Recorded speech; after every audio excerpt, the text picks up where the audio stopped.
دوستان عزیز سلام. اومدیم با توضیح قطعه شانژمان دوچرخه برای خودرو یا زنبورک های هفتایی، مخصوص مختص اون زنبورک ها. برای تنظیم دو تا پیچ گذاشته شده و این ریگلاج و این قسمت هم سیمگیر دوچرخه یا سیمگیر همون شانژمان هست.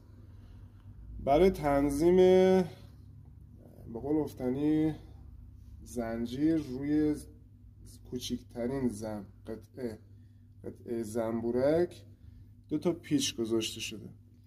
پیچ سمت پایین که نامش H هست برای محدود کردن این قسمت دوچرخه است.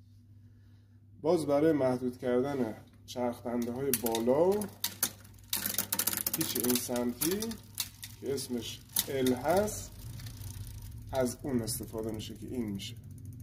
با صفر کردن این پیچ شما میتونید دنده ها رو محدود کنید که از این بیشتر به قول گفتنی نره اون ورتر که بیفته زنجیر پشت زنبورک.